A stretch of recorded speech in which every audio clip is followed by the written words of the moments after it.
श्रीहरि। ऋग्वेद भाग 1 मंडल 1 सूक्त 164। ऋषि दीर्घतमा, देवता विश्वदेवा, छंद त्रिष्टुप, जगति आदि। हमने संसार का पालन करने वाले सूर्यदेव को 7 पुत्रों के साथ देखा है। उसका मध्य अंतरिक्ष में जाने वाले भ्राता वायु और तीसरा भ्राता तेजस्विता को प्रदान करने वाले अग्निदेव हैं। सूर्यदेव के एक चक्र रथ में 7 घोड़े नियोजित किए गए हैं। एक ही अश्व 7 नामों से रथ का वाहन करता है। चक्र की 3 नाभियां हैं। वे न तो कभी शिथिल होती है न जीर्ण। सारा संसार उनका आश्रय प्राप्त करता है। जो 7 सप्त चक्र रथ का अधिष्ठान करते हैं वही 7 अश्व हैं। वही इस रथ को वहन करते हैं। 7 किरणें इस रथ के समक्ष आती हैं। इसमें 7 किरणों का स्वर है। पहले उत्पन्न हुए को किसने देखा है? जिस समय अस्थिर हिता प्रकृति ने अस्थि युक्त संसार का धारण किया, पृथ्वी से प्राण रक्त उत्पन्न हुए, परंतु आत्मा कहां से उत्पन्न हुई?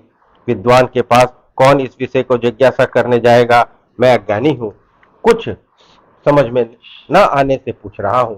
ये सब संदिग्ध बातें देवों के लिए भी रहस्यमयी है। एक समय में गोवत्स या सूर्य का वेष्टन के लिए मेधावियों ने 7 सोमयज्ञ प्रस्तुत किए। वे क्या है? मैं अज्ञानी हूँ, कुछ न जानकर भी ज्ञानियों के पास जाने की इच्छा से पूछता हूँ। जिन्होंने इन 6 लोकों को रोक रखा है, जो जन्म रहित रूप से निवास करते हैं, वे क्या एक हैं? गमनशील सुंदर सूर्यदेव का स्वरूप अतीव निगूढ़ है। वे सबके मस्तक स्वरूप हैं। उनकी किरणें दुग्ध दूहती अति विशाल तेज से युक्त होकर उसी प्रकार पुनः जलपान करती हैं। जो ये सब कथाएं जानते हैं वे उनका वर्णन करें। माता पृथ्वी वर्षा के लिए पिता देवलोक में स्थित सूर्यदेव को अनुष्ठान द्वारा पूजती हैं। इसके पहले पिता भीतर ही भीतर उसके अंदर संगत हुए थे। गर्भाधारण की इच्छा से माता गर्भरस से निवृत्त हुई थी। अनेक प्रकार के सस्य उत्पन्न करने के लिए आपस में बातचीत भी की थी। पिता देवलोक अभिलाषा की पूर्ति में समर्थ पृथ्वी का भार वहन करने में नियुक्त हुए। गर्भभूत जलराशि मेघमाला के बीच थी। वृष्टि जल से शब्द किया और 3 मेघ वायु और किरण, ये योग से विश्व रूपिणी गौ पृथ्वी हुई, अर्थात पृथ्वी सस्याच्छिदा हुई। एकमात्र सूर्यदेव 3 माता पृथ्वी अंतरिक्ष आकाश और 3 पिता अग्नि वायु और सूर्य को धारित करते हुए ऊपर स्थित है। इन्हें आलस्य नहीं आता। देवलोक की पीठ पर देवता लोग सूर्य के संबंध में वार्ता करते हैं। उस वार्ता को कोई नहीं जानता, परंतु उसमें सबकी बातें रहती हैं। सत्यात्मक आदित्य का 12 आरों राशियों से युक्त चक्र स्वर्ग के चारों ओर बार बार भ्रमण करता और तभी पुरातन नहीं होता। अग्निदेव इस चक्र में पुत्र स्वरूप 720, 308 60 दिन और 360 रात्रियां के रूप में निवास करते हैं। 5 पैरों ऋतुओं और 12 रूपों महीनों से संयुक्त सूर्यदेव जिस समय द्युलोक के पूर्वार्ध में रहते हैं, उस समय उनको कोई न कोई जलदाता कहते हैं। दूसरे कोई 6 आरों ऋतुओं और 7 चक्रों रश्मियों से संयुक्त रथ पर द्योतमान सूर्य को अर्पित करते हैं, जबकि वे द्युलोक के आधे भाग में रहते हैं। नियत परिवर्तनमान 5 ऋतुओं और आरों खूंटों से युक्त चक्र पर सारे भुवन विलीन है।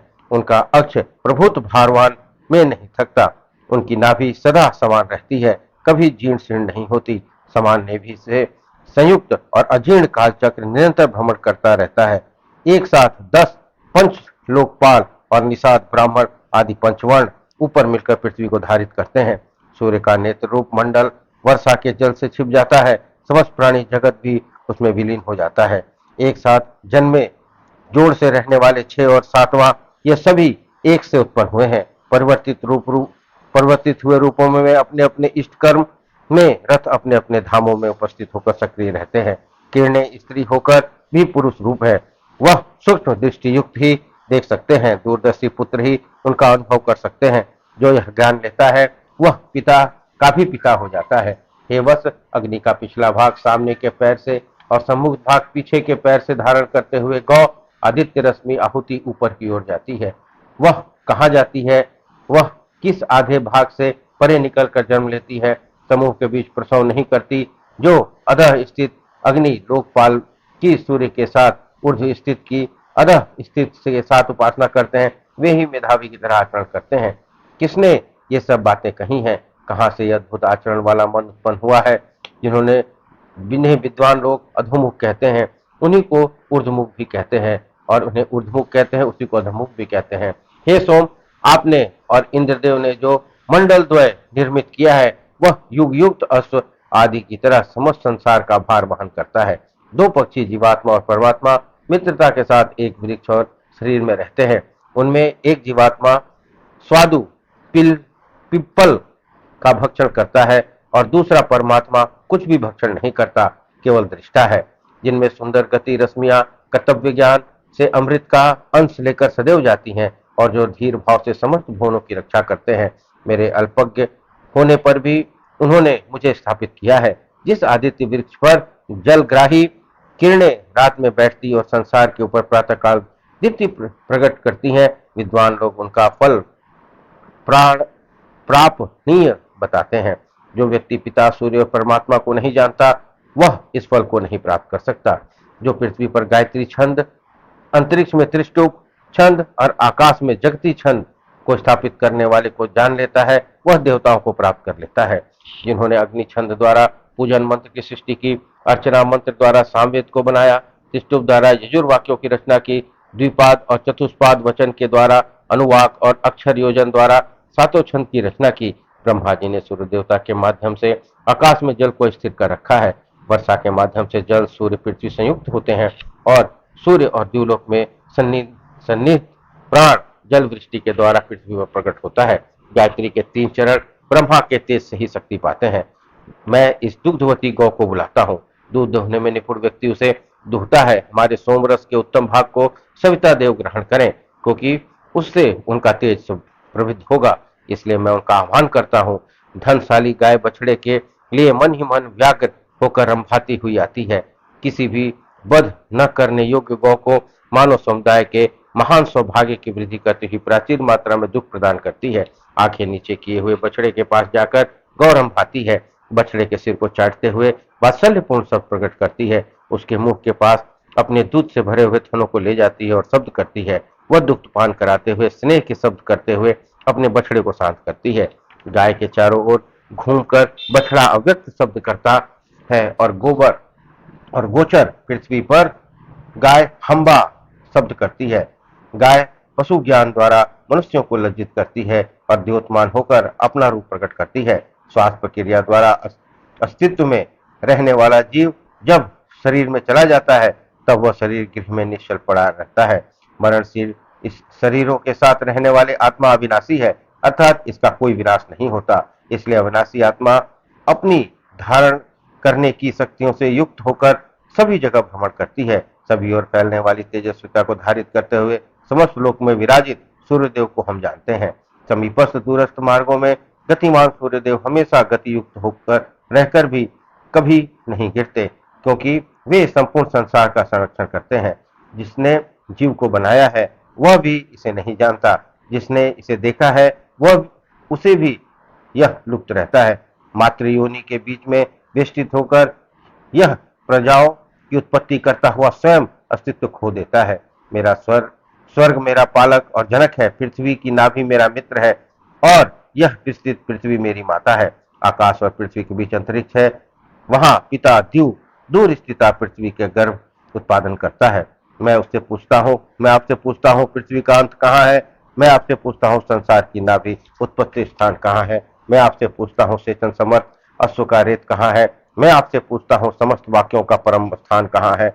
यह वेद ही पृथ्वी का अंत है, यह यज्ञ ही संसार की नाभि है, यह सोम ही सेचन समर्थ अश्व का रेत है, और यह ब्रह्मा और ऋत्विक वाक्य ही परम स्थान है। 7 किरणें आधे वर्ष तक वृष्टि को उत्पन्न करके और संसार में वृष्टि दान द्वारा जगत का सारभूत होकर श्री विष्णु का कार्य में नियुक्त है। वे ज्ञाता सर्वतोगामी, वे प्रज्ञा द्वारा भीतर ही भीतर संपूर्ण संसार को व्याप्त किए हुए हैं। मैं कहूं कि नहीं, मैं नहीं जानता, क्योंकि मैं मूर्ख हृदय हूँ, अच्छी तरह आबद्ध होकर पागलों की तरह रहता हूँ। जिस समय ज्ञान का प्रथम उन्मेष होता है, उसी समय मैं वाक्य का अर्थ समझ सकता हूँ। नित्य अनित्य के साथ एक स्थान पर रहता हूँ। अन्नमय शरीर प्राप्त कर वह कभी अधोदेश या कभी ऊर्ध्व देश में जाता है। मैं सदैव एक साथ वे सदैव एक साथ रहते हैं। इस संसार में एकत्र एक साथ जाते हैं, परलोक में भी सब स्थानों पर एक साथ जाते हैं। संसार जिनमें एक को अनित्य को पहचान सकता है, वह दूसरे आत्मा को नहीं। समस्त देवता महान आकाश के समान मंत्राक्षरों का उपनिवेशन किए हुए हैं। इस बात को जो नहीं जानता वह ऋचा को क्या करेगा। इस बात को जो जानता है वह सुख से रहता है। हे अहन्या, शोभन सस्य गौ, घास आदि का भक्षण कर यथेष्ट दूधवती बने। ऐसा करने पर हम भी प्रभुत धन वाले हो जाएंगे। सदैव घास चढ़ते हुए, सब भ्रमण करते हुए निर्मल जल का पान करो।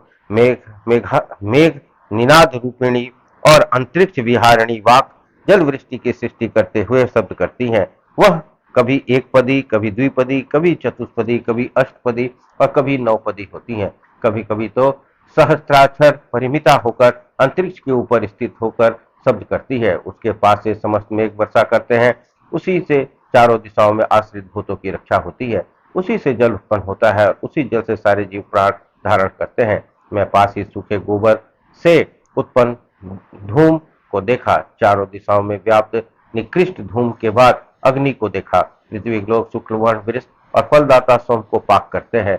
उनका यही प्रथम अनुष्ठान है। केश युक्त तीन व्यक्ति अग्नि, आदित्य, वायु वर्ष के बीच यथा समय भूमि का परिदर्शन करते हैं। उसमें एक जन पृथ्वी का क्षौर कर्म करते हैं, दूसरे अपने कर्म द्वारा परिदर्शन करते हैं, तीसरे का रूप नहीं देखा जाता, तो केवल गति देखी जाती है। वाक चार प्रकार की है, मेधावी योगी उसे जानते हैं। इनमें तीन गुहा में निहित है, प्रकट नहीं है। चौथे प्रकार का वाक मनुष्य बोलते हैं। मेधावी लोग इन आदित्य को इंद्र, मित्र, वरुण, अग्नि कहा करते हैं।